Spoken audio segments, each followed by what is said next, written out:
Voy con la grabación y voy a admitir a todos los visitantes, ¿ok? Ya son Ya, 7, o sea que podemos. ok, claro. Enseguida vuelvo.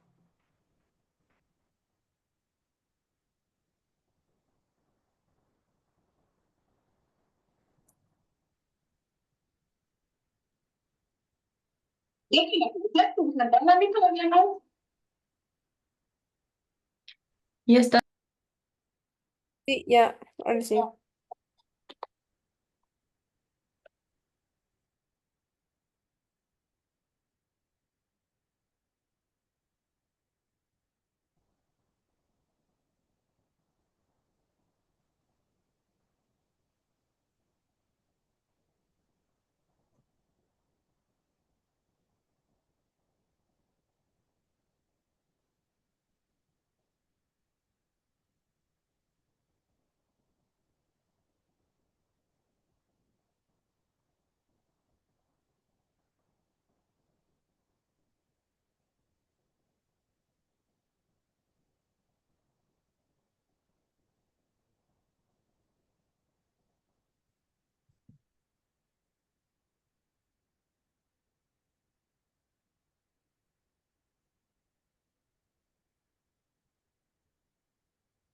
Ya se van conectando. Sí, tenemos mucha asistencia, o sea que cuando quiera, ingeniero, Sí, yo ingeniero creo que Hernán. esperaremos 5 minutos, 19:05 para empezar. Sí, me Muy bien. parece.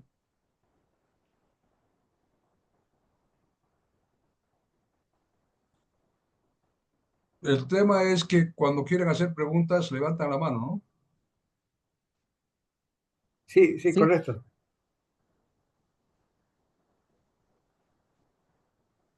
Y ya está grabando, dice, ¿no, Ricardo? sí, está grabando.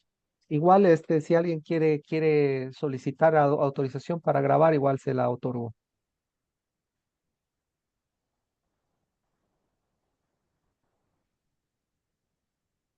Ricardo, ¿de qué profesión es usted? Yo soy arquitecto. Ah, qué bueno. Arquitecto, sí, pero igual me interesa mucho el tema que va a presentar ahora porque, bueno, parte de la arquitectura también está relacionada con, o aparte de la sostenibilidad, está relacionada con el tema geotérmico. Muy Sí, interesante. el cambio La climático y energía la solar, transición energética. los arquitectos tienen mucho que ver, ¿no? Sí, pero a mí me interesa particularmente la geotermia porque creo que es más, hoy voy a conocer mucho más, ¿no? O sea que eso me parece interesante. Perfecto. Espero, sí. Sí, sí, así va a ser.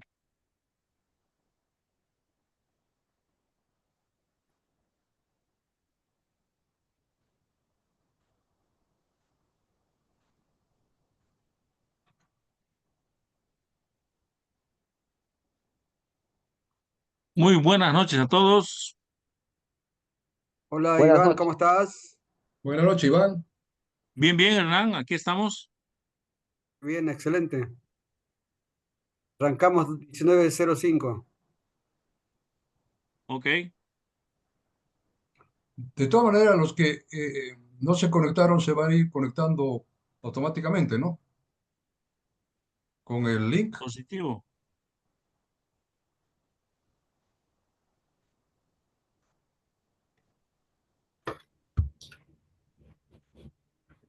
Ok, ya son las 19:05. Damos la bienvenida al ingeniero Fernando Gemio, que nos va a hablar sobre las energías renovables. Fernando es ingeniero electricista, es graduado en la Universidad de California, ha trabajado mucho tiempo en ENDE, también ha trabajado en el FEC de Cochabamba y actualmente es consultor. Fernando nos va a hablar sobre la energía geotérmica, que es una de las energías renovables que están orientadas hacia la transición energética, a reducir las emisiones de dióxido de carbono y reducir el consumo de combustibles fósiles. Entonces, vamos a ceder la palabra a Ricardo Ruiz quien va a actuar de moderador en esta reunión, que nos va a dar hacer conocer el currículum un poco resumido de Fernando. Adelante, Ricardo. Muchas gracias, ingeniero. Bueno, buenas noches a todos. Saludos. Comentarles que, bueno, en realidad este es nuestro sexto webinar. Bueno, esperamos que sigamos avanzando de esta forma. Les voy a comentar un poco acerca de la experiencia del ingeniero Carlos Fernando Gemio que nos acompaña esta noche. Comentarles que tiene amplia experiencia porque ya tiene 57 años de experiencia prestando servicios al sector eléctrico del país. Ha ocupado cargos gerenciales en la Empresa Nacional de Electricidad, Empresa de Luz y Fuerza Eléctrica de Cochabamba, ELFEC, la constructora Olmedo, Vidivisión, que es la empresa de televisión por cable, Integra, que es una empresa de suministros y equipos de materiales, y además realizó la construcción de redes y distribución para ELFEC y otras empresas. Actualmente él es propietario de la consultora unipersonal Energía y Desarrollo, que fue creada en junio del 2002. En realidad, su currículum y toda su experiencia es muy extensa, pero ese es un breve resumen que nos da un poco el pantallazo de lo que nos va a presentar ahora el ingeniero.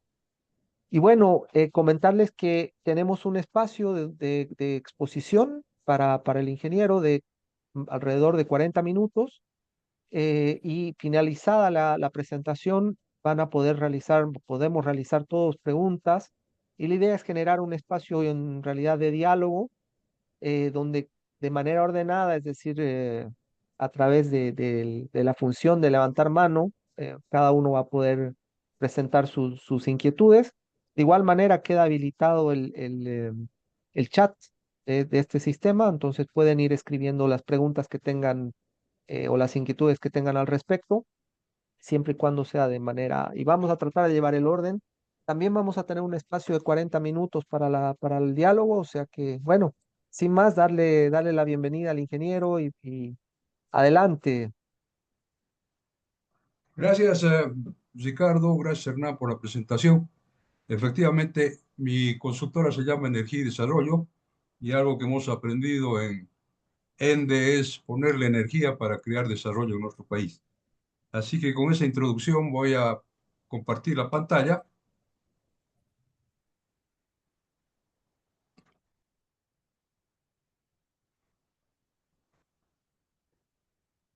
Bueno, eh, como presentación, en primer lugar, mi nombre ya se indicó y soy ingeniero registrado en la Sociedad de Ingenieros con el número 1695. Entonces aquí pongo una representación de lo que es el origen de la geotermia o el vapor que se produce por el calor, alta temperatura que tenemos al centro de la Tierra, que con una gradiente va disminuyendo y en el lugar este de la litosfera se produce la captación de vapor en pozos perforados muy similares a los de petróleo, de donde se saca el vapor, en algunos casos bastante puro o en otros casos salmuera, y se hace la generación de electricidad a través de una turbina a vapor. Entonces, eh, en el tema de la transición energética, tenemos que tomar en cuenta el clima, el cambio climático, ¿no? Y las razones para considerar el proyecto geotérmico de ENDE, que está en el campo Sol de Mañana. El objetivo de prioridad nacional es amigable al medio ambiente y cambio climático. El financiamiento concesional del Japón es una ventaja.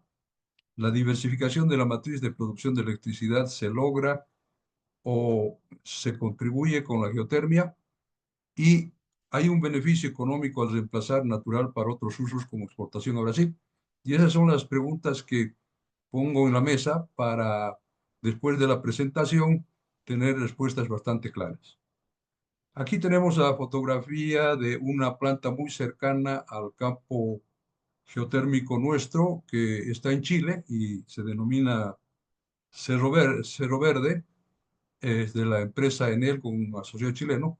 Y lo importante es que aquí se ve nevados que a veces se constituyen en recarga de los acuíferos que entrando a la madre tierra, se vuelven a calentar y salen como vapor. Y aquí se ve la emisión de un fuerte volumen de vapor. Es relativamente compleja la instalación, tal como una refinería, pero no tanto, ¿no? Aquí tenemos torres de enfriamiento, que es parte del del sistema de generación.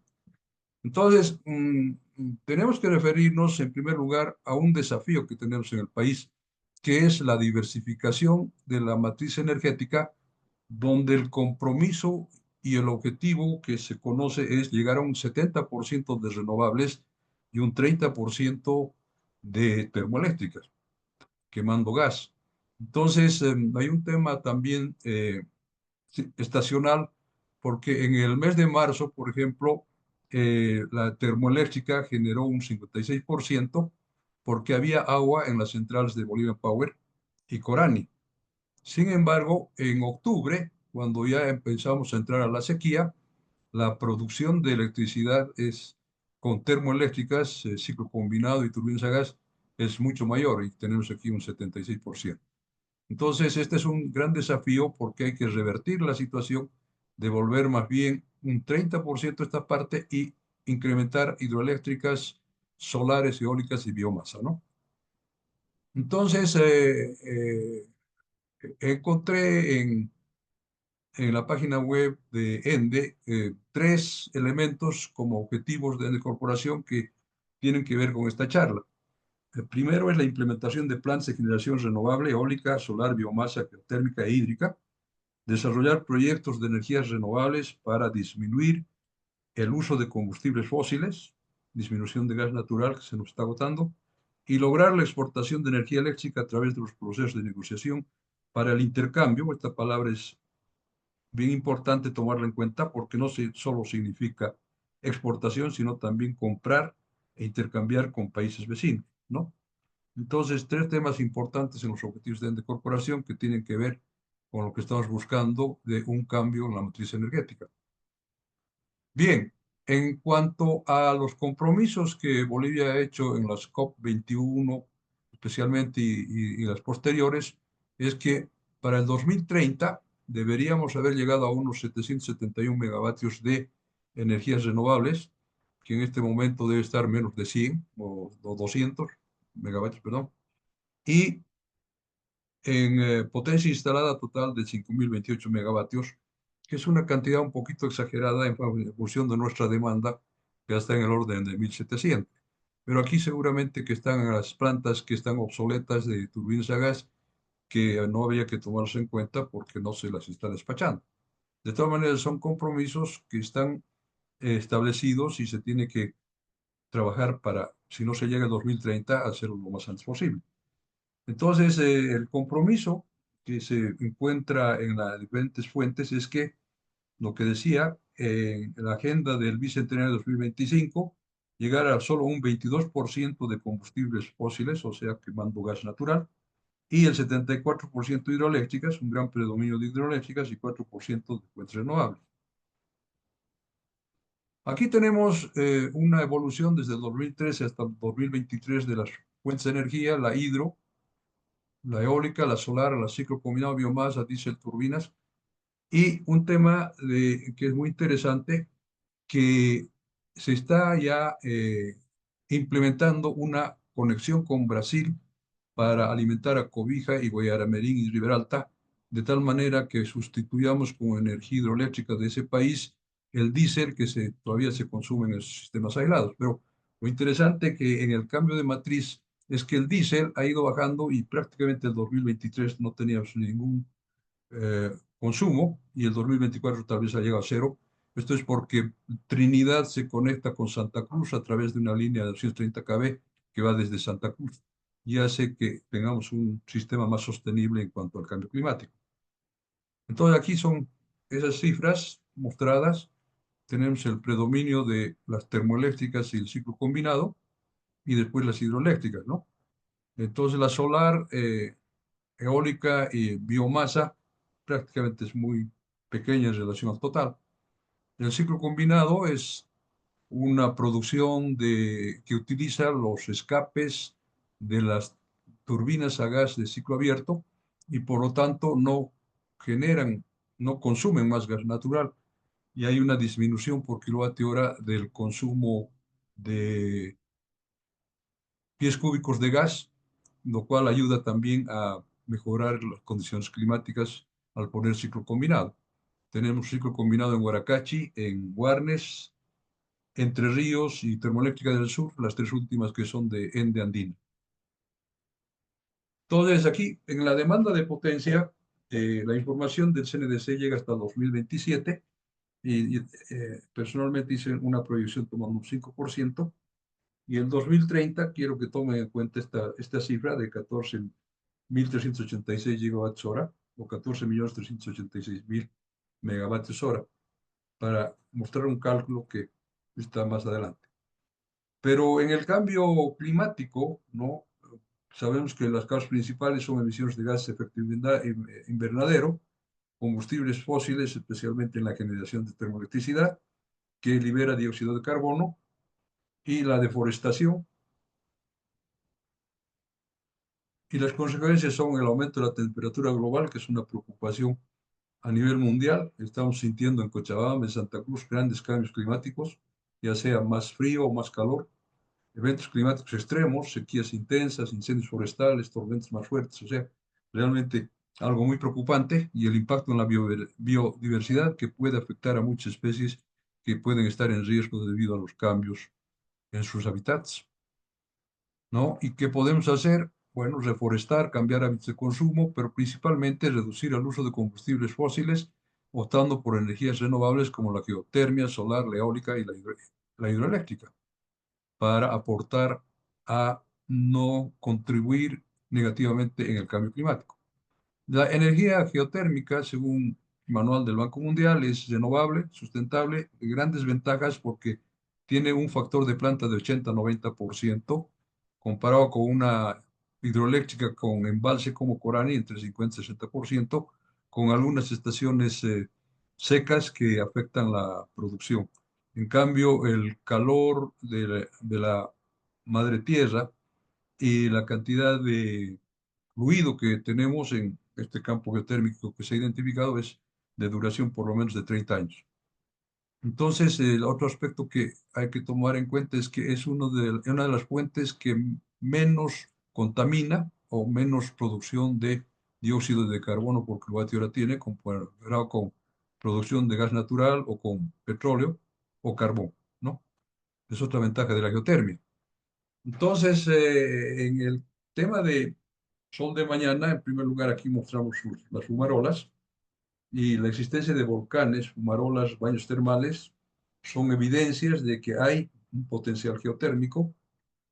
Se hacen estudios de geología, geofísica, geoquímica que se han realizado y otra característica es que todas las plantas termoeléctricas que se han desarrollado en el mundo, las principales, están en lo que se llama el anillo de fuego del Pacífico y se han desarrollado en Estados Unidos, México y Centroamérica grandes proyectos. En Bolivia solamente Cerro Verde, perdón, en Chile, en Latinoamérica solamente Cerro Verde y en Tatio hubo un intento, pero con un accidente, no se realizó, está muy cerca de nuestro campo y se caracteriza por ser el lugar de mayor cantidad de geysers, una zona de mucho atractivo turístico, ¿no? Aquí, por ejemplo, tenemos que Estados Unidos es la que lidera, tenemos estos países que están en el anillo de fuego, pero México se destaca por ser el país latinoamericano de mayor producción de geotermia y tenemos también Costa Rica, El Salvador, Guatemala, Honduras y Nicaragua en menor escala, lo cual demuestra de que estamos en una zona con evidencias de que el potencial hidroeléctrico existe. Se han hecho estudios en Chile y se estima que pueden llegar a unos 2.000 megavatios, en Perú creo que 1.000 megavatios, o sea, por analogía nosotros podríamos decir que en toda la cordillera, en el volcán Sajama y en una zona que se denomina Empexa, podríamos tener por lo menos unos 1.000 megavatios de desarrollo geotérmico, ¿no? Es un potencial muy interesante para tanto abastecimiento a nuestro país, así como abastecimiento que podría ser de exportación. Pero en el tema de el dióxido de carbono que puede afectar el cambio climático, No estoy muy convencido porque al momento de investigar un poco la situación, vi que la cantidad que producimos es 0,055% del total mundial, o sea, una cosquilla al elefante, ¿no es cierto? Y esto es del total, inclusive vehículos por estación, etcétera. Pero en cuanto a lo que genera el ciclo combinado, que es la fuente termoeléctrica que predomina, 345 gramos por kilovatio hora, es mucho más baja todavía, ¿no? Es decir, del total del país apenas 16,96, tal vez 20%. Entonces, concluyo que no es el elemento más importante del cambio climático el impulsar la geotermia. Tiene que ser algunos otros factores que los vamos a ir viendo después, ¿no? Pero bueno, lo más importante es que es un proyecto que ya tiene un avance. Empezó en los 80 con una donación de Naciones Unidas e intervinieron profesionales de Enel Italia, que es la empresa que hizo la primera planta denominada la Dello, creo que es, de geotermia a los principios de los 1900, y es un país que tiene bastante geotérmica. Es la que, en asociación con una empresa con socios chilenos, ha desarrollado el proyecto de Cerro Verde con una capacidad muy similar a la que nosotros tendríamos, o sea, unos 80 megavatios. Y esto, en esa etapa, en los 80, se perforaron 5 pozos en este campo que denominamos Sol de Mañana. El fluido ya que sale a la atmósfera tiene una presión bastante fuerte, 250 grados centígrados, y puede producir hasta 7 megavatios de potencia eléctrica en cada uno de los pozos.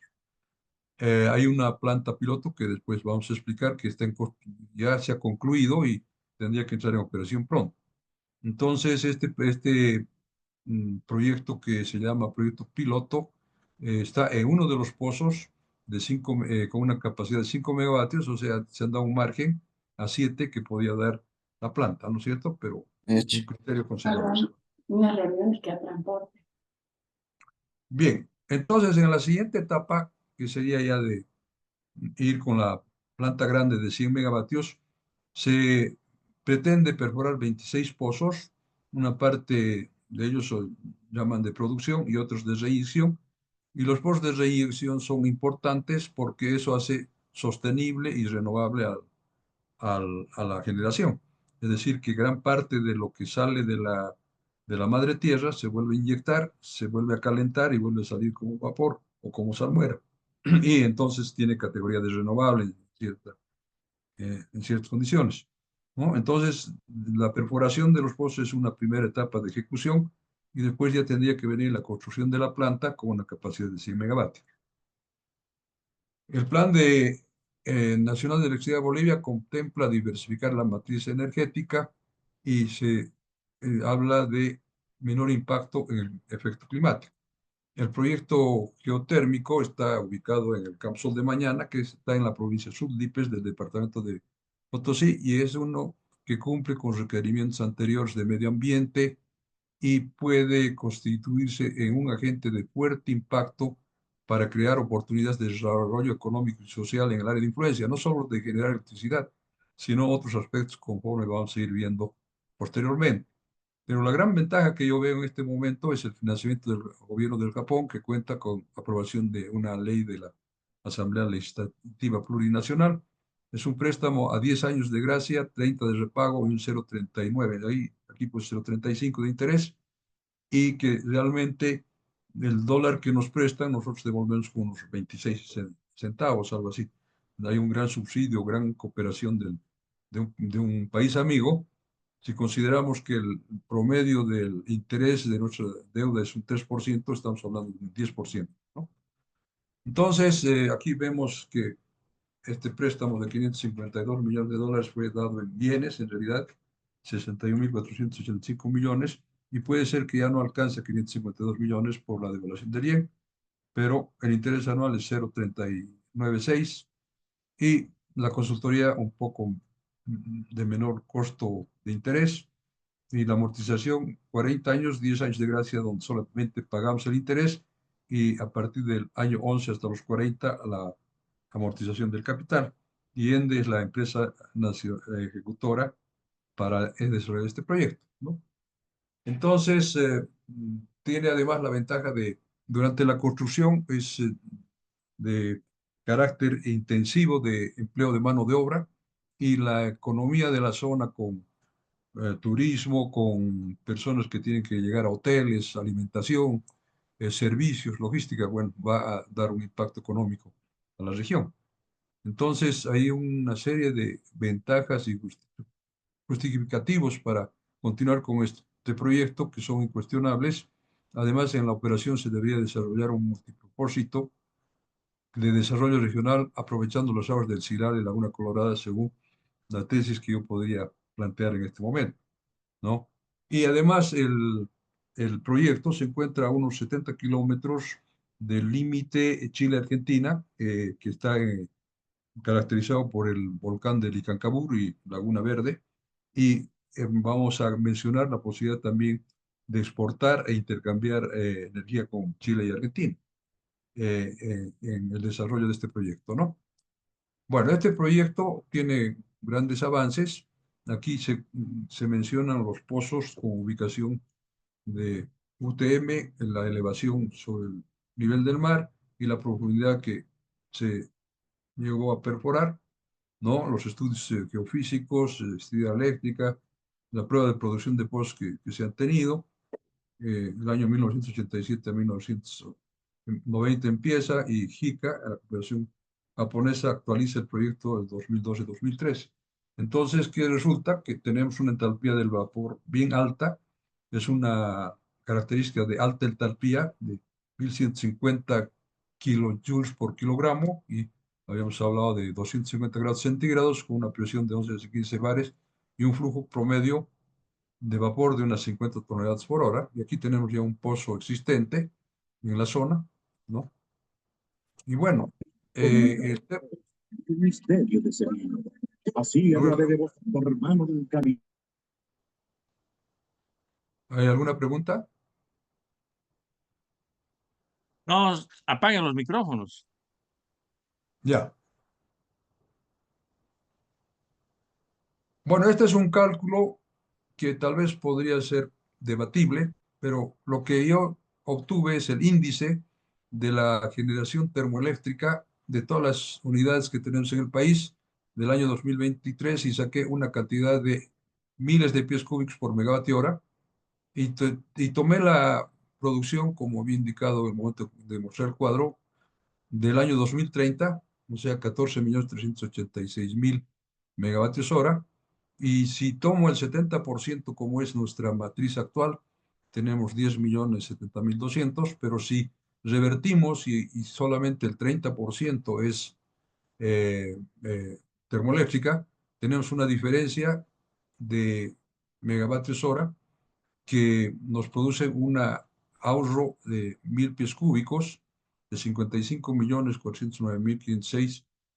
El precio que se da al Sistema Interconectado Nacional para no subir tarifas es de 1,13 sin impuestos de dólares por MPC, pero el precio de oportunidad se calcula a futuro de $7, aunque a la Argentina le vendimos a 20 en algún momento, a, a Brasil a 9 y a la Argentina en otro momento a 10.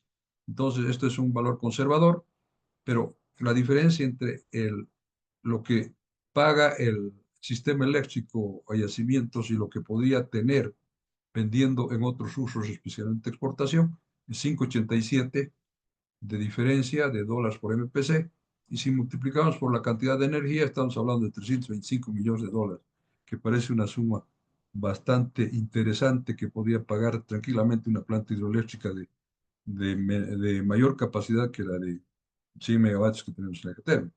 Entonces, este es un tema que se da simplemente porque el costo en el sistema eléctrico está sumamente subsidiado y el costo de oportunidad para otros usos, especialmente exportación, petroquímica o mutum, es mucho mayor, ¿no?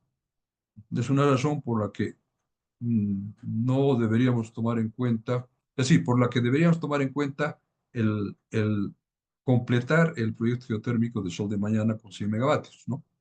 Aquí tenemos otro cálculo donde hice el valor presente del servicio de la deuda del Japón y saqué con 6%, considerando que es más o menos lo que se están pagando por bonos en el Banco Central como tasa de descuento, y el valor que obtuve es de $1,625 por kilovatio equivalente versus $2,500 por kilovatio de una hidroeléctrica al contado. O sea, si financia el Banco Central, como está haciendo tal vez con Miguillas o Ibirizu, entonces es mucho más barato en valor presente, porque esto vamos a ir pagando en 40 años. Y por cada dólar que nos presta Japón, devolvemos en valor presente solo un 29%. O sea, es un crédito concesional de gran ayuda de un país amigo, ¿no? Y es la razón porque el proyecto geotérmico Sol de Mañana resulta ser el más económico para nuestro país, además de que el factor de planta está en 80 y 90%, y para una hidroeléctrica del orden de 50-60%, una solar del orden de 21% y una eólica 41%. Entonces no hay donde perderse. La geotermia es el mejor proyecto que podíamos tener. ¿Ok? Entonces la ubicación es, como había indicado, muy cerca de la frontera tripartita Chile, Bolivia, Argentina, y aquí mostramos una posibilidad de interconexión de la planta de Sol de Mañana con una línea existente de 345 kilovoltios que ya se está usando para vender de Chile a la Argentina energía solar en una cantidad de unos 80 megavatios, ¿no? Entonces aquí, tal vez con más claridad, se ve porque hay dos subestaciones y podemos conectar en esta subestación en la Argentina, que es denominada el altiplano.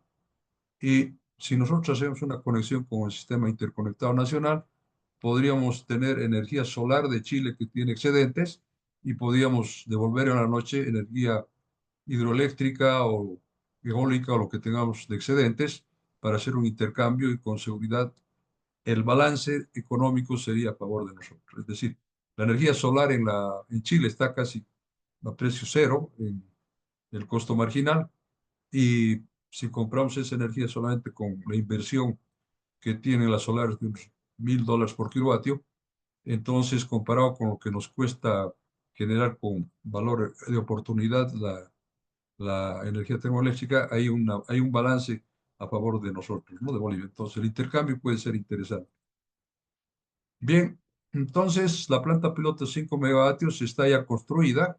La hizo una asociación de una firma española, SACIR. Ormat Technologies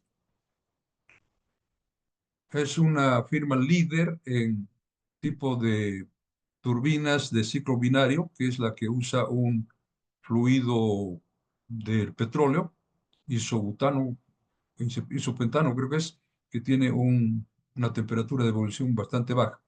Entonces, este tipo de tecnología se está implantando en varios proyectos, y el proyecto de Chile utiliza esa tecnología. La marca de las turbinas allí también son Ormat, que es una empresa líder de muy buena calidad. Bueno, ya sabemos que está a 4.970 metros del nivel del mar, y además puede permitir o va a permitir abastecer a las comunidades más cercanas y al campamento Dende, ¿no? Campamento Dende, que es una instalación de unas 50 camas con comedor, sala de esparcimiento, posta médica, completo para poder atender la construcción y después la operación del proyecto geotérmico. Entonces, otra ventaja de tener ya una infraestructura aquí. Este es un pozo donde se ve la fuerza del vapor que se está obteniendo ya en una operación de prueba, y aquí mostramos la planta piloto en construcción al principio, pero esto ya está concluido, ¿no? Que son los 5 megavatios, y además se podría ahorrar diésel utilizando esta planta de 5 megavatios para abastecer a la perforación de los pozos, aunque entiendo que las empresas petroleras prefieren tener su abastecimiento propio, autogeneración con diésel, pero en la altura el potencial de los motores diésel pierde mucho. El llevar un diésel subvencionado o no subvencionado a ese lugar, abastecimiento, depósito, es muy complicado, y hay solución para abastecer en forma confiable con lo que es un BESS, o sea, Battery Energy Storage System, que es una UPS que se está usando en muchas partes del mundo, que garantizaría una disponibilidad de la energía de la planta piloto eh, al 100% del tiempo de operación, ¿no? La inversión en esta planta piloto viene del Banco Central como $20 millones más o menos. la información que yo tengo. Bueno, pero el proyecto multipropósito no solamente es generar electricidad, ¿no? Se puede hacer beneficios agrícolas, por ejemplo, un sistema de riego por goteo con carpas solares. Se intentó hacer una pileta piscícola en el destacamento que tenemos en el Silala, pero con tal vez una mal enfoque porque se congeló el agua y las truchas murieron, pero teniendo calor y electricidad se puede templar el agua y tener una producción más adecuada. En Perú hay una planta a 4.700 metros del nivel del mar, se puede conocer la tecnología y aprender de ellos, ¿no? Entonces, la producción piscícola de truchas puede ser muy interesante. La parte de auquénidos o rebaño de alpacas para lana, la carne de llama para hacer deshidratados, que es la de menor colesterol solo, es cero, que tiene mucho aprecio en Estados Unidos especialmente. Entonces, es otro elemento que podríamos tener con la energía eléctrica y el calor que tiene la geotermia, ¿no? Y en la escarpa solar se podía producir hortalizas y frutos como lechuga, tomate y otro, aprovechando la alta radiación que tiene la zona como opciones interesantes. Entonces, la planta de geotérmica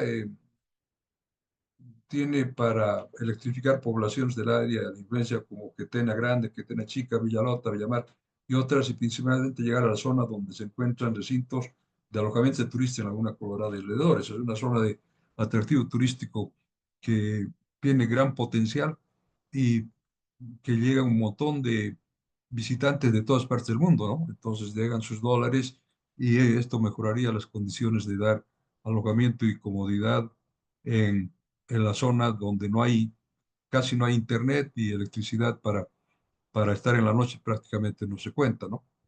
Entonces, llevando electricidad a la zona del Silala se podría hacer bombeo de agua para fines de riego o cualquier otro uso que podía darse, ¿no? Y además establecer soberanía nuestra en esa zona que está en conflicto, ¿no? Entonces, también podía ser alimentar pequeñas y medianas empresas mineras que deben estar consumiendo diésel y que sustituyendo con energía geotérmica estaríamos disminuyendo la producción de diésel en esa producción de minería, ¿no? Bueno, entonces el tema es la soberanía sobre el Silala y si en el tema del gas natural ya sabemos que se está volviendo una situación muy crítica y puede llegar un momento en que tengamos, se dice, que importar de vaca muerta o deberíamos tener usos de, si tenemos generación alternativa, tratar de evitar el consumo de gas natural, ¿no? Por lo tanto, la generación de electricidad con renovables y con geotermia es una obligación técnica que debíamos hacer y tomar en cuenta para impulsar el proyecto geotérmico de Laguna Colorada, ¿no? Ahora, ¿qué conclusiones? Financiamientos concesionales, hemos visto que a Japón nos está ayudando de forma muy de país amigo. Vamos a tener creación de empleos, no solamente en la construcción, sino también en la operación, ¿no? Es una opción ventajosa de reemplazo de energía termoeléctrica para liberar gas. Vamos a contar con suministro de electricidad para hacer muchos usos productivos de la electricidad en la zona del Silala y todo lo que es zona de visita de turistas. Y es posible que en el Acuerdo de París pueda actualizarse otra vez lo que teníamos en el protocolo de Kioto, donde podamos obtener bonos verdes. Considero que el financiamiento del Japón tiene en cierta forma ese enfoque porque a la larga, pues posible que Japón haya considerado una especie de bono verde al darnos ese crédito concesional, ¿no? Entonces, la geotermia combinada con el proyecto multipropósito que se propone realizar puede ser a futuro un candidato para obtener bonos verdes o créditos concesionales que ayuden a desarrollar el sistema eléctrico con renovables en el país. ¿Ok?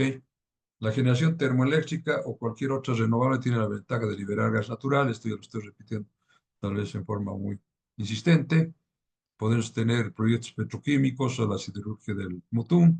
El valor agregado del liberar gas de la producción, ya hemos visto que es altamente beneficioso cuando consideramos el valor de el gas que no utilizaríamos si lo vendemos a la Argentina o Brasil o usamos en otros usos. Y ya tenemos 4 pozos donde se puede ya generar 5 megavatios por pozo, podríamos tener ya 20 megavatios en forma inmediata, ¿no? Entonces, hay que considerar también que la geotermia no solamente es para electricidad, tiene un montón de usos, y la prueba es que hay una fábrica de borax que desde el 1992 utiliza uno de los pozos de Ende, emplea 200 personas en la zona y genera una cantidad de divisas por la exportación de bórax a través de Ito Cajones, que es el tripartito Argentina, Brasil y Chile. Y esta industria tenía idea de hacer un proyecto de fábrica de ácido sulfúrico utilizando el vapor del pozo Apacheta 1 que da calefacción para ambientes, oficinas, comedor, dormitorios y también para el proceso de producción del bórax, ¿no? Entonces, el vapor geotérmico puede tener varias utilizaciones, creando posibilidades de industrias y producir o crear fuentes de empleo y beneficio económico para el país. Ahora, también se conoce que muchos países están perforando pozos geotérmicos en busca de litio, el objetivo principal en muchas partes. Y a nivel ministerial considero que debían llevarse a cabo reuniones para determinar un propósito de un multipropósito, porque la generación de electricidad puede ser un factor de un polo de desarrollo que dé un gran beneficio a una zona que requiere gran apoyo, gran ayuda de nuestro gobierno central, especialmente por estar muy cerca de Chile y Argentina y ser una zona bastante despoblada. Esa es la opinión que tenemos, ¿no? Entonces, como atractivos turísticos, este es una estructura geológica muy interesante que le llaman árbol de piedra, pero yo la llamaría cabeza de águila, que para mí tiene mayor forma. Aquí tenemos nevados, que son elementos de reposición de los acuíferos que entran a la madre tierra. Un turista que estuvo visitando la zona, las famosas garzas de Laguna Colorada que tienen un tinte rosado por la característica del agua, ¿no? Y tenemos los auquénidos, alpacas y baños termales. Esta instalación ya está más desarrollada, tiene mejor infraestructura y los turistas que se están bañando. Entonces se puede desarrollar muchos de estos emplazamientos para dar confort a visitantes que están en la zona. Además, la característica de bañarse a 4.300 metros sobre el nivel del mar es algo para contar en otros países cuando uno regresa de turista, ¿no? Ahora, evidentemente, ¿qué pongo después? Que luego de la geotermia, que sería para mí el proyecto más importante de desarrollo, podríamos hacer hidroeléctricas con preferencia, pero también con energía solar, eólicas, pump storage, que es un sistema donde se almacena el agua bombeando con energía solar durante el día hacia arriba y en la noche se usa para generar electricidad en horas de punta. Es otra solución que se está dando de forma muy común en varios países. La generación distribuida, que significa poner paneles en las casas en forma privada y con eso disminuiríamos el uso del gas natural en consumo de las casas y también conversión de la basura a la electricidad, aunque aquí está tapado que hablamos de biomasa y este sería también biomasa, ¿no? Los ingenieros azucareros con el bagazo de caña están produciendo vapor y generando electricidad en pequeña escala. ¿Qué tenemos en la hidroelectricidad? Según estudios de Olade y Ende, en 1984 tenemos como 40.000 megavatios de potencial y una cantidad increíble de energía. Y esto si hacemos con un factor de planta de 50%, 23 veces nuestro consumo actual, de nuestra potencia actual, 16 veces nuestro consumo en energía. O sea, hasta el año 2075 toda la hidroelectricidad podría durar. Aunque no todo puede ser mm, utilizable, por ejemplo, pueden haber dificultades ambientales, proyectos de grandes embalses producen gas metano por la vegetación que queda inundada puede producir asentamientos de poblaciones que se encuentran en la zona inundada, etcétera. Entonces, hay que ver, pero en ENDE se hablaba de que la parte utilizable era 18.000 megavatios, y lo que hacemos notar es que actualmente apenas estamos generando un 700, o sea, un porcentaje mínimo de los 18.000 que se pueden generar, ¿no? Entonces, la hidroelectricidad para mí es una fuente que debía darnos un potencial no solamente para consumo en el país, sino también para exportación. Bueno, aquí me despido con algo que está en inglés, que lo traduje. No importa cuántos recursos están disponibles, si no se sabe cómo usarlos, entonces nunca serán suficientes. Es lo que dice aquí, el señor tenía una escalera, pero puso un montón de escaleras para poder ver. Y es así como si no se usan bien los recursos. La geotermia es un recurso muy favorable, muy ventajoso para nuestro país. Y esta sería la presentación. Muchas gracias. Creo que me he excedido 5 minutos de mi tiempo y estoy dispuesto a preguntas de aclaración del tema que con todo agrado eh, he logrado preparar para tener un elemento de información y discusión técnica con ustedes. No, ingeniero, no se excedió, está perfecto, 40 minutos porque dimos 5 minutos al inicio, entonces, perfecto, muy puntual. Más bien, no sé si alguien quiere formular su pregunta o tiene alguna pregunta.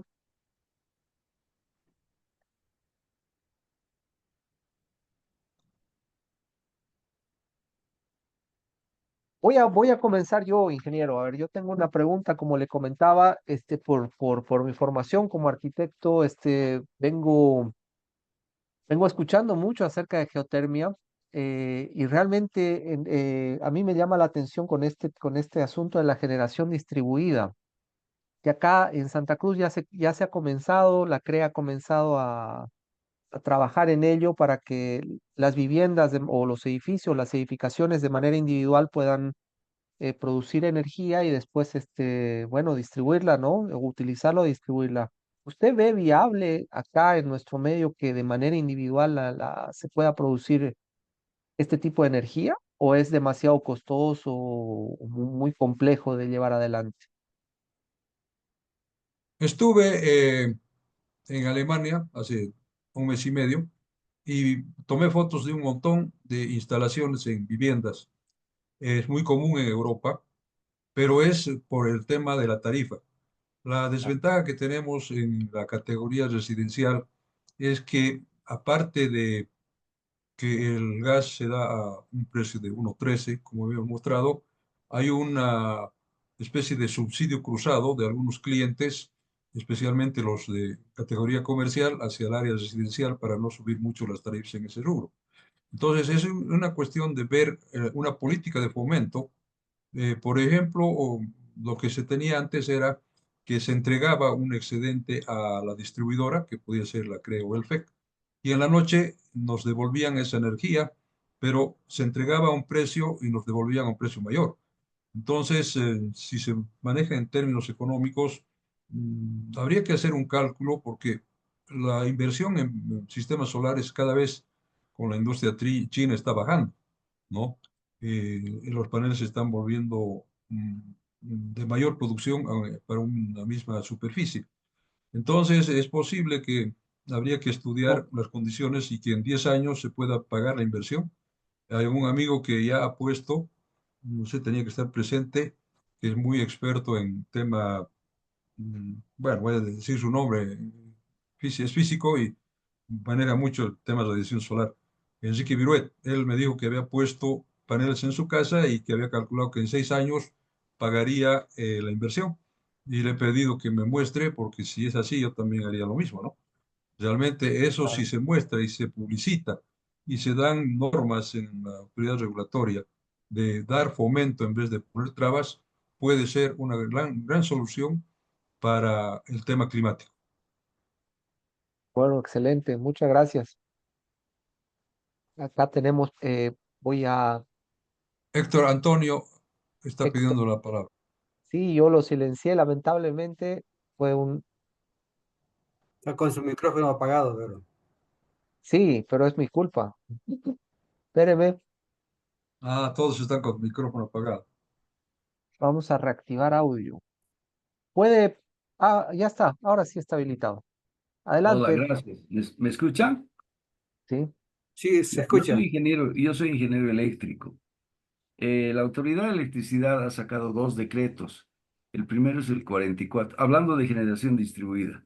El primero es el 4477, que es del 2021, creo, y luego el 5167, que es de este año. Entonces yo lo invito a leer este segundo decreto, que es muy interesante. Mejora el 4477 y amplía la capacidad que uno puede instalar para hacer generación distribuida. Además que con generación distribuida no solamente se puede utilizar energía solar. Por ejemplo, en Santa Cruz se podría utilizar pequeñas eólicas y funciona lo mismo. Y son más fáciles de hacer que implementar un sistema solar. Eso como comentario a su pregunta, arquitecto. Si me permite hacer también un comentario en cuanto a la exposición que me ha parecido notable en cuanto a geotermia. Yo tengo mi comentario al respecto. Una cosa es el precio de la electricidad y otra cosa es el costo de la electricidad. El precio en Bolivia está subvencionado de la energía eléctrica, ¿no? La que nos dan las distribuidoras. Pero el costo de hacer una geotérmica no es tan barato, porque para hacer una geotérmica hay que perforar igual que para un pozo petrolero. Hay que hacer exploración. Y por tanto, el costo va a tener una incidencia fuerte en el precio de la tarifa y puede generar una mayor subvención. A nivel mundial existe un modelo que se llama LCOE, Levelized Cost of Energy, costos nivelados de energía. Entonces ahí se va comparando cómo va variando las diferentes fuentes de generación de energía. Obviamente que en este momento, debido a que la China ha sobreproducido paneles fotovoltaicos, generar con fotovoltaicos es bastante más barato. Entonces, comparativamente con la geotermia, tengo la opinión de que puede ser la geotermia bastante más cara. Por otra parte, en el sistema interconectado nacional se tiene aproximadamente 4.000 megavatios, digamos que 3.800 megavatios de potencia instalada. La demanda máxima ha alcanzado los 1.800 megas, demanda máxima, registrado por el Comité Nacional de Despacho de Carga. No recuerdo bien la fecha, pero 1.800. Comparada con 3.800, hay 2.000 megas de sobreoferta. Una norma empírica dice que se recomienda tener un 10% de sobreoferta. Digamos que de 1.800, 180, digamos que 200 son 2.000, digamos que el 20% serían 2.200. Sigue habiendo una sobreoferta en el mercado local de potencia instalada. Hace un mes, creo un poquito, el actual ministro de Energía, de Hidrocarburos y Energía, hablaba de que se puede generar hasta 6.000 megas se puede instalar hasta 6.000 megas de hidroeléctricas, con hidroeléctricas. Yo me pregunto, yo no sé para qué quieren generar tanto si la electricidad no se exporta igual que el gas. La electricidad comparativamente con el gas tiene una enorme diferencia.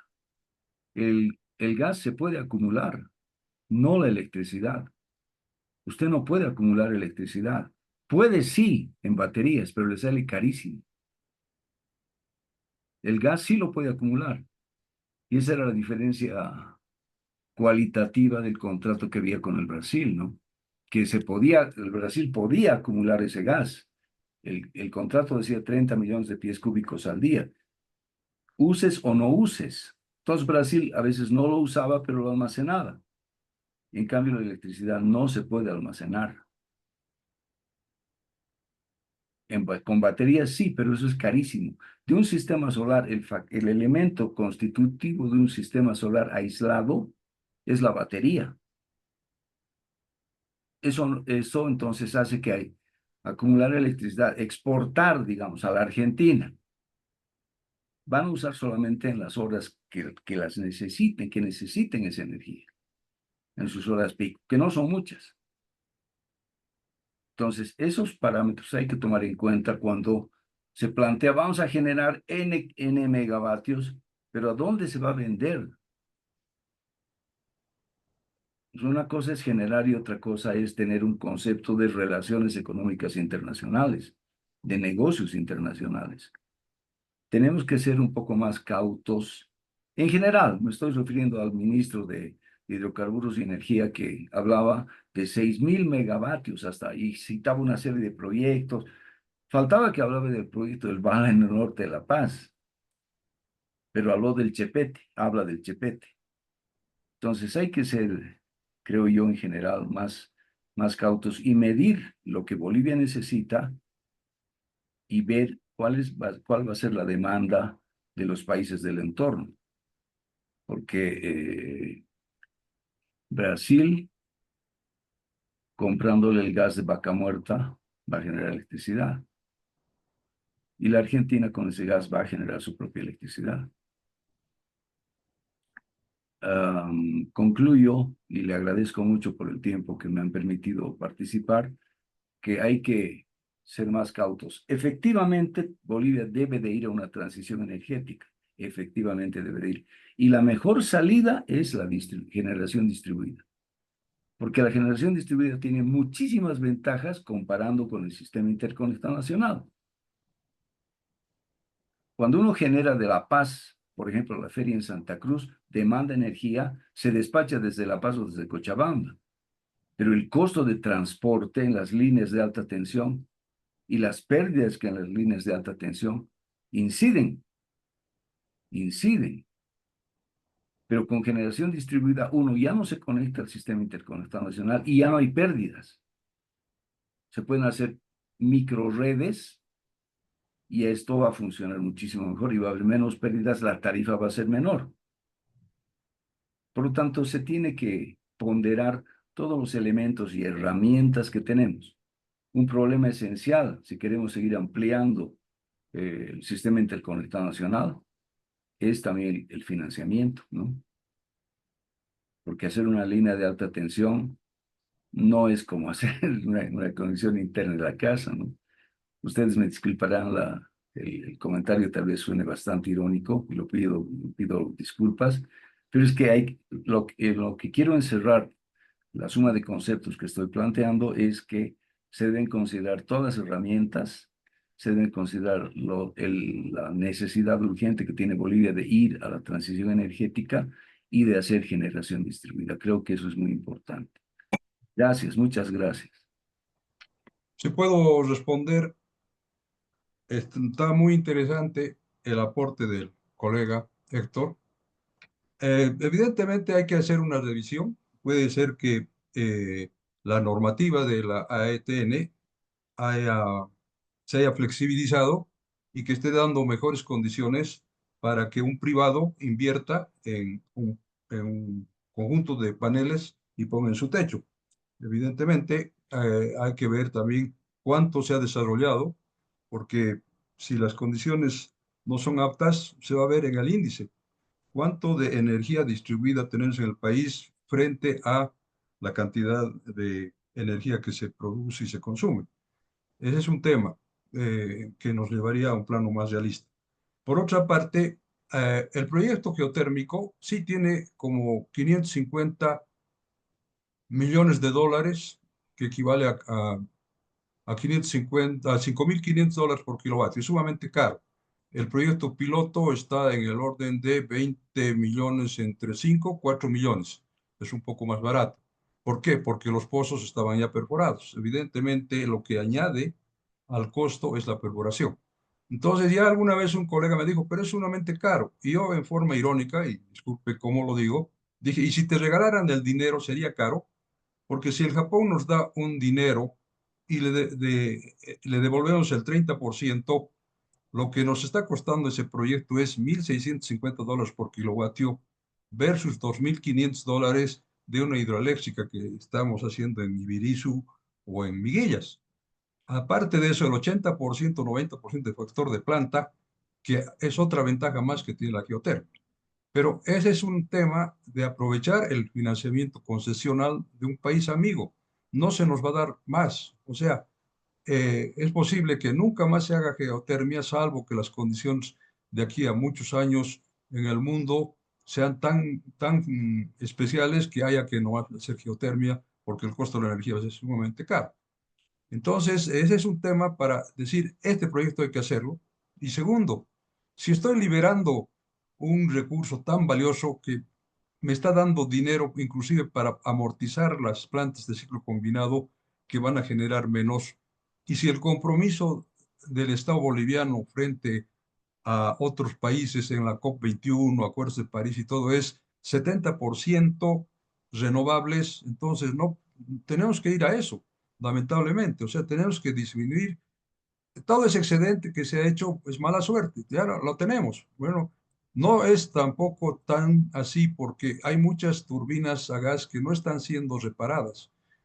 Cuando se ve en el despacho de carga del CNDC, la cantidad real es mucho menos de lo que se maneja. ¿Por qué? Porque seguramente que hay turbinas que no conviene hacerles un gasto en reparación porque no van a ser despachadas. Las turbinas de Vallehermoso, especialmente de Guaracachi, las de Sucre, etcétera, no se están siendo despachadas porque no son económicamente competitivas con el ciclo combinado. Entonces es posible que los dueños digan, ¿para qué voy a gastar si esa turbina va a estar en un museo o en una gaveta sin producir, ¿no? Ahora, el tema costo es un tema especial porque el gobierno japonés nos está subsidiando y ahí es sumamente barato. Si alguien demuestra que el proyecto en valor presente es más caro que el hidroeléctrico, tendría que revisar mis conceptos, ¿no? Y por otra parte, evidentemente hay un sobredimensionamiento, el Chepete, todo se hablaba de 5.000 megavatios para el 2030. Hay que ir con cuidado porque si no exportamos, nuestra capacidad ociosa nos va a causar un descalabro económico. No solamente el sobredimensionamiento del sistema tiene un costo financiero bastante alto que habría que evitarlo a futuro, ¿no? Ese, digamos, evidentemente, sí, pérdidas de transmisión, distribución, pero hay que hacer un análisis, hay que hacer un análisis bien puntual. Posiblemente la generación distribuida sea más ventajosa que cualquier otra cosa, pero hay que ver en los hechos, ¿no?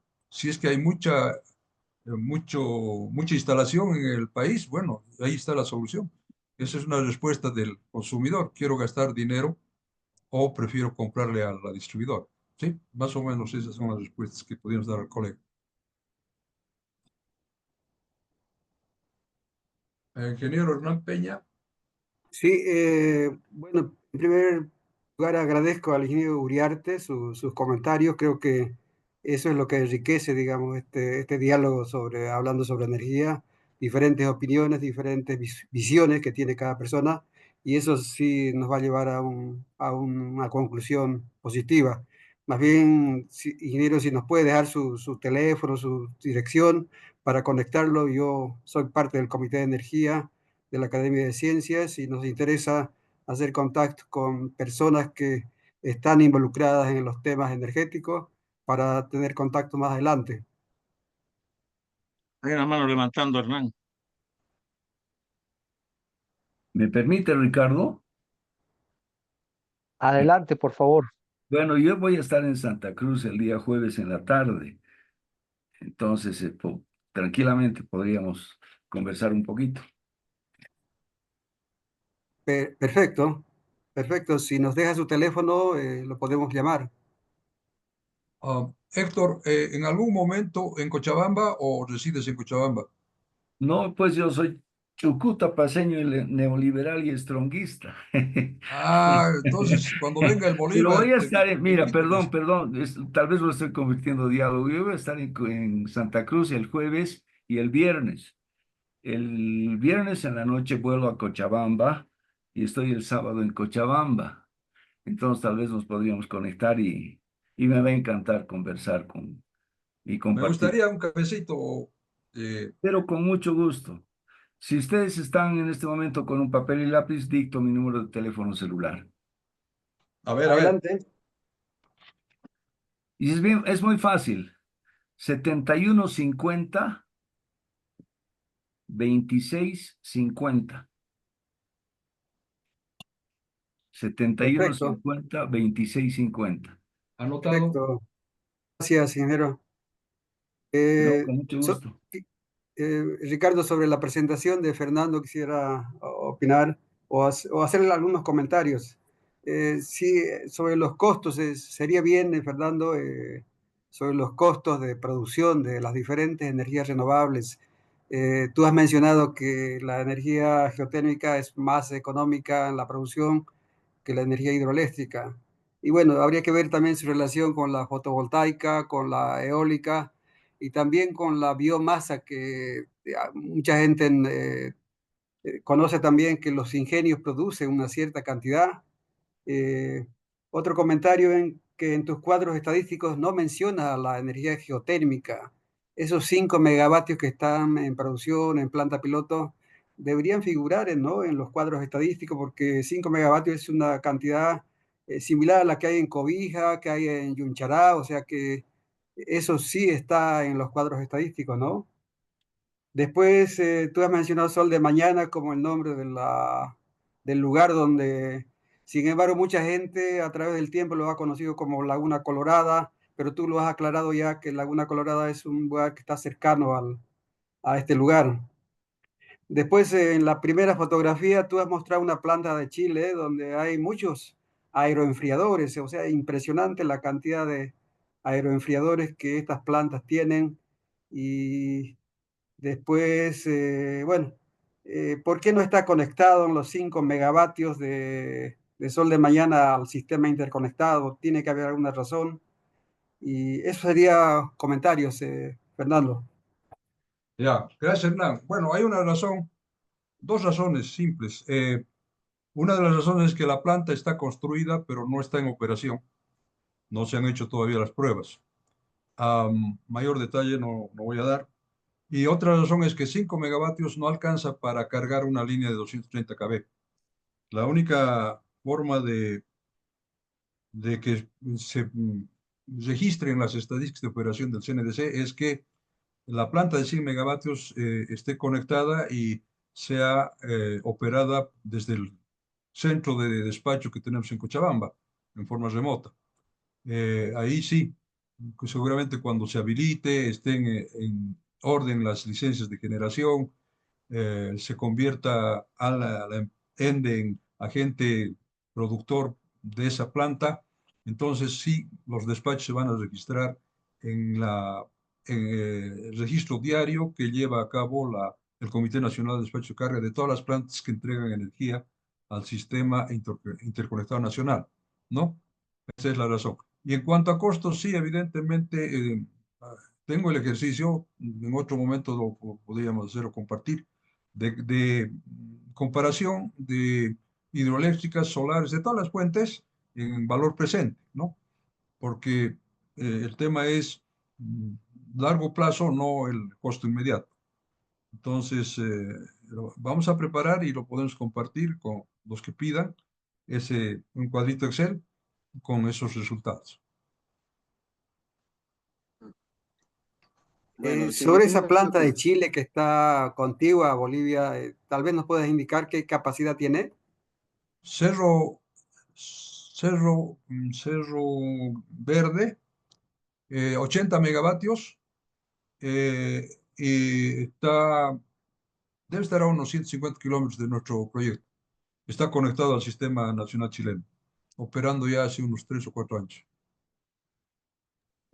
Gracias, Fernando. Excelente tu presentación y bueno, esperamos que la grabación esté disponible para todos los que han participado en esta. Adelante, Ricardo. Sí, va a estar el Buenas día de noches, mañana. El día de mañana perdón. solamente comentarles que va, enseguida le doy espacio, solamente comentarles que esta grabación se va a compartir a través del WhatsApp de la academia, a través de un vínculo y bueno, mañana la van a tener disponible. No sé si alguien pedía la palabra. Sí, sí, yo tenía una consulta. Si, Claro que sí. si mal no recuerdo, decían que los primeros pozos se empezaron a perforar en el 88 o 92 más o menos, no recuerdo la fecha que decían las diapositivas.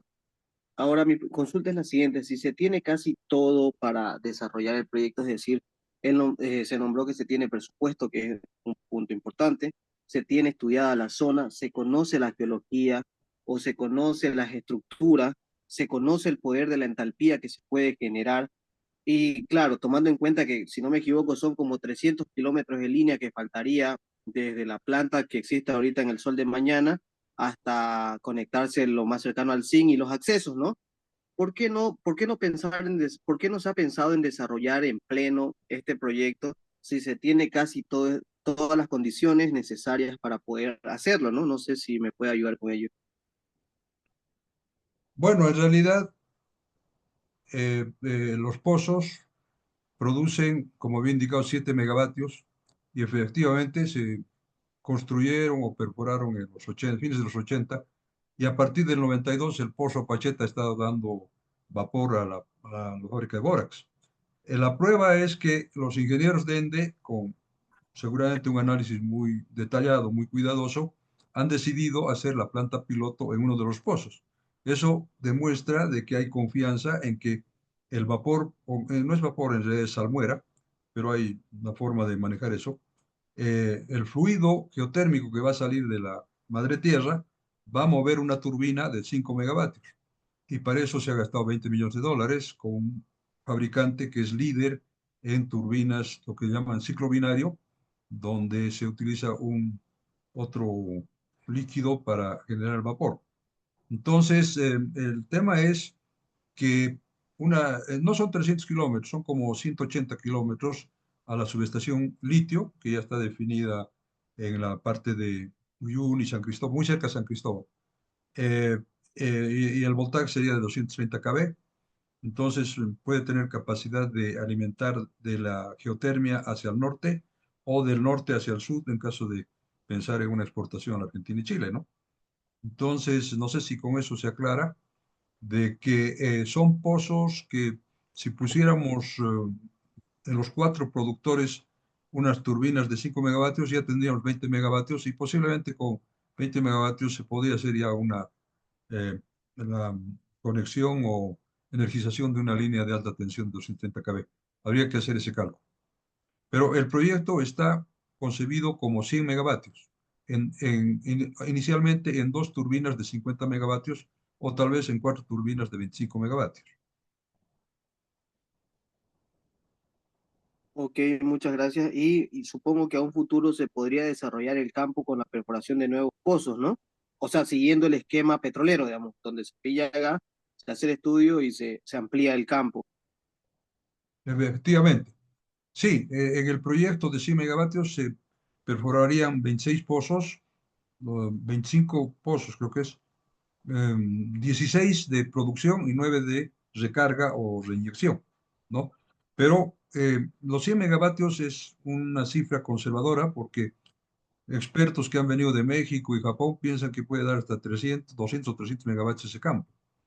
Eh, el tema es que es como en un campo petrolero, ¿no? Se encuentra petróleo y se sigue buscando y hasta agotar el campo. Entiendo que es así. Sí, sí, correcto. Pero, Fernando, esto sería diferente a los campos petroleros, ¿no? Los campos petroleros se agotan, en cambio acá es renovable porque tú reinyectas el agua y lo tienes la producción permanente de energía geotérmica, ¿no? Sí, evidentemente es renovable en términos limitados, ¿no? No es como el sol que va a durar siglos. ¿Por qué razón?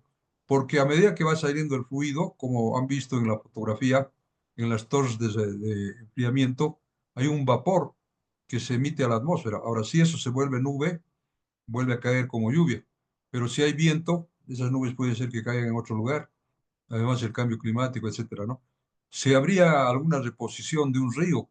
Evidentemente sí, podría ser más renovable todavía. La vida útil que se ha estimado para los estudios es 30 años, pero en México los proyectos tienen mucho más vida útil que eso. Ahora, hay campos, pozos que se están secando en México, entonces van abriendo otros, etcétera, etcétera, ¿no? Es una dinámica continua, como el petróleo.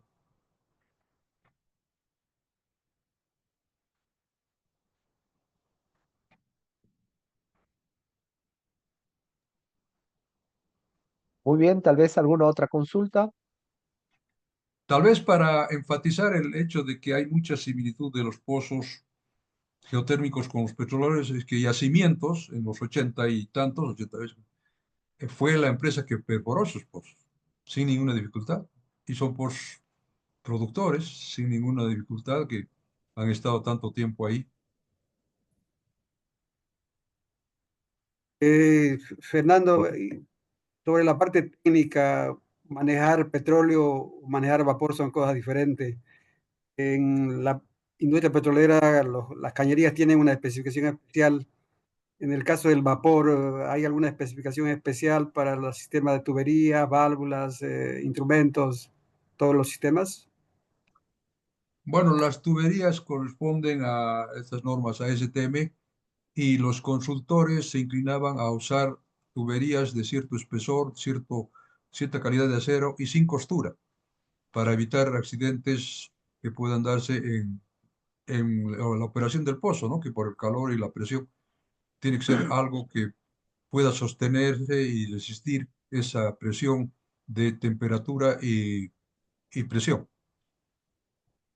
Correcto, Pero un poco aportando ahí, también hay que tomar en cuenta la composición del vapor, ¿no? No es decir, solamente por dar un poco de ejemplo, si pillamos que en la cromatografía del vapor se encuentra un poco de mercurio, entonces yo en base a la industria petrolera sé que vamos a usar una cromada con mínimo 13% en la estructura de la tubería. Si tiene vanadio, dependiendo de los contaminantes que tenga ese vapor, se elegiría el material y efectivamente, como él lo comentó hace un momento, sería de tubería sin costura.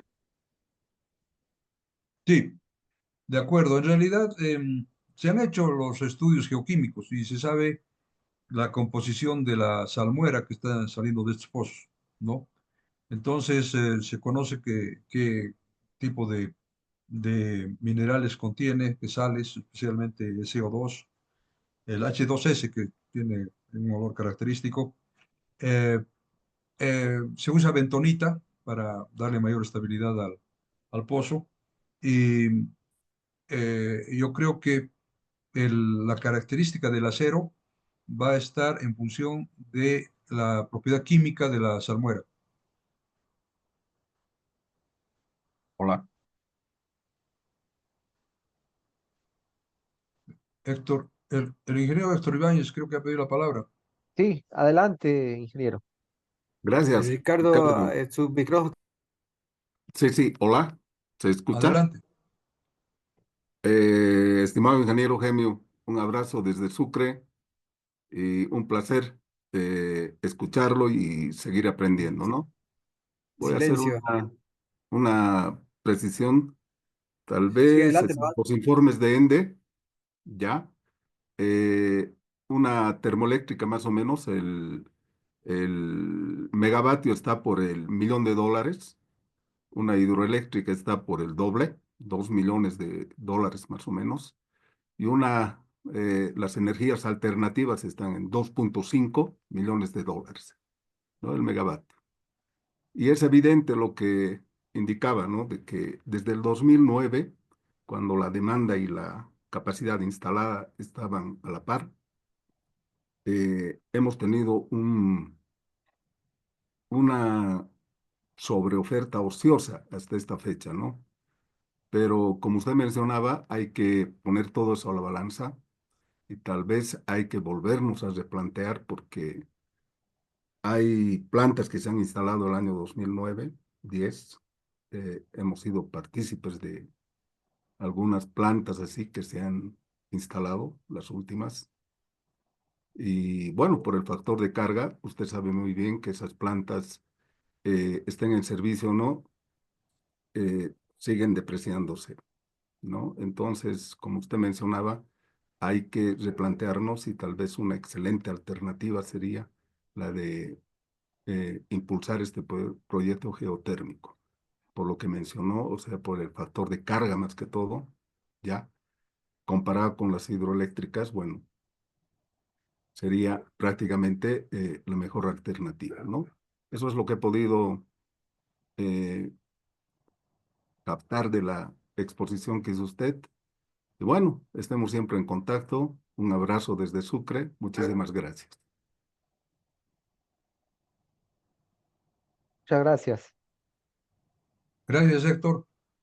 Sí, hay que tomar en cuenta que la primera turbina a gas se instala en 1972 en Santa Cruz y la vida útil contable de estos equipos es 20 años. O sea, gran parte de las turbinas que tenemos instaladas han pagado su valor contablemente, ¿no? Aunque tienen un 120 valor mil técnico horas. residual, porque ciento todavía veinte pueden mil operar horas. con, sí, pueden, sí, Pues, 20, 30.000 horas, sí, más o menos. ciento Entonces, veinte mil horas, más o menos es la ya, vida útil, o sea, del proyecto, ¿no? sí, Y de como usted acuerdo. dice, ya han pasado todo. Sí, pero todavía con alto consumo de combustible, por ser obsoletas, todavía pueden generar, ¿no? La cosa es que económicamente no conviene generar y por esa razón tal vez no están siendo habilitadas. Posiblemente algunos están necesitando un overhaul que no justifica el gasto que puede ser fuerte.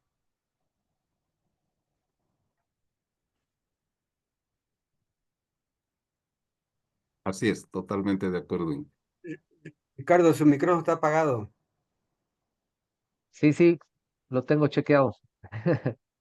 Ya, un último comentario, Fernando. Quisiera que los japoneses estuvieran más interesados que los bolivianos en el proyecto geotérmico. ¿Podrías tal vez dar alguna explicación? O sea, ¿por qué Japón tiene tanto interés en el desarrollar ese proyecto? Es posible que en primer lugar hayan mostrado interés por San Cristóbal, que está en manos de una gran empresa, un consorcio japonés, Sumitomo. Es posible que Japón a nivel mundial tiene un espíritu de cooperar. Nos condonaron la deuda cuando el alivio de la deuda, el IPIC 1, el IPIC 2, 600 millones de dólares. Eh, los administradores que han aprobado el préstamo no se encuentran en una posición cómoda porque es posible que si no se llegara a gastar el dinero, sus superiores digan, se equivocaron de país, porque en Kenia podíamos haber usado ese dinero, en Costa Rica, etcétera, ¿no? Entonces, si alguien en una entidad financiera trabaja para un préstamo y ese préstamo queda fallido, es un mal desempeño del financiador, del oficial de concesión del préstamo, ¿no? Entonces, esos son los factores principalmente y creo que el tema es también cambio climático, porque si se tiene el concepto de que es de menor impacto de CO2 en la producción de energía, yo había indicado, para mí es una especie disimulada de bonos verdes. Japón está ayudándonos como se hace con bonos de carbono, ¿no?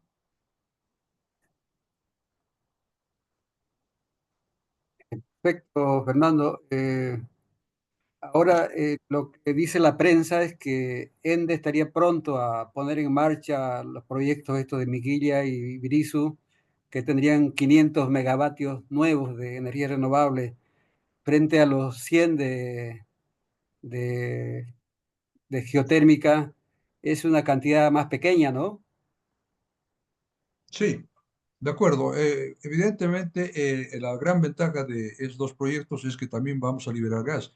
Tiene que ser un conjunto de proyectos que nos lleven al 70% de nuestra demanda. Ese es el compromiso que tenemos a nivel mundial. Entonces, en mi opinión, lo que habría que desarrollar son las hidroeléctricas aguas abajo de San José, que tienen ya el embalse arriba, o sea, el daño ambiental es mínimo y hay como unas 4 plantas donde la producción, tal vez la generación sea lo más importante, ¿no? Eh, Además que todo se opera desde Corani, ¿no? Pero hay otros proyectos, hay Carrizal, hay Ujú, ujú. mm, que otros Rositas, por todo lado, pues hay proyectos que podríamos desarrollar hidroeléctricos, algunos con estudios ya listos para licitar y construir, ¿no? Por eso, después de la geotermia, que tiene grandes ventajas en mi opinión, yo me inclinaría a empujar hidroeléctricas complementando con las otras renovables. Pero nuestro potencial hidroeléctrico no puede ser un 2% teniendo tanto que la naturaleza nos ha regalado, ¿no? Gracias, Fernando. Muy bien, creo que, ¿Va? bueno, ya estamos en tiempo. No sé si hay alguna pregunta más. Sí, sí, sí, sí, tal vez una Claro puntualización que sí. ahí con lo que mencionaba el ingeniero Gemio. En la década de los 70, cuando Bolivia consumía 600 megavatios, me parece, entonces las hidroeléctricas eran las que encabezaban, ¿no? En lo que es la potencia instalada. Dependíamos más de las hidroeléctricas. Y ahora es al revés. Desde ese punto de vista, entonces no estamos aprovechando todo el potencial que tenemos, ¿no? Por ejemplo, hacía mención a los japoneses. Ellos siempre han colaborado con Bolivia. Es así que en el departamento de Chuquisaca tenemos, como mencionaba el ingeniero, el Carrizal. Ya justamente estuvimos viendo eso y en ese entonces, bueno, tenía un factor de carga muy interesante, que estaba más o menos entre el 70-75%. Entonces eso obedece a un excelente estudio, me parece, ya porque como mencionaba el ingeniero Gemio, que conoce mucho, eh, mucho, y bueno, ha sido un jefe también en ENDE. eh, el resto de las hidroeléctricas no pasan, o sea, del 60%, ¿no? Del factor de carga. Entonces eso prácticamente impulsa a que el proyecto geotérmico sí pueda ser desarrollado, ¿no? Frente a las hidros. Nada más, eso es gracias, Inge. Gracias, Ricardo. Un comentario más desearía hacer. Eh, Se utilizaba de los pozos petroleros los líquidos y el gas se quemaba. Eso era en los 70. Entonces, con el Banco Mundial y el BID se conversó y se dice, pero si el precio a boca de pozo es cero porque se quema y produce más bien un daño ambiental, qué sé yo, lo único que el costo que tendría el gas natural para generar electricidad sería la inversión en los gasoductos. Y de esa forma se hizo Monteagudo Sucre, un gasoducto para la planta Aranjuez, que se instaló allí. Después también lo mismo se hizo para las plantas en Santa Cruz. Y de ahí vino una figura que no se analizó completamente, que el gas era tan barato que sigamos usando y ahí tenemos 70% de generación en termoeléctrica, ¿no? Cuando debía ser al revés.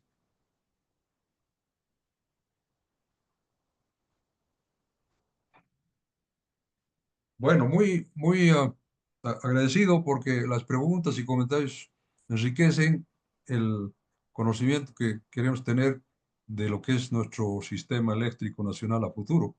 Y evidentemente hay que estudiar la generación distribuida, es una inquietud que se me ha planteado ahora y que quiero conversar cuando sea posible con Héctor, ingeniero Uriarte, ¿no? Porque de repente me animo a poner en mi casa unos panelitos.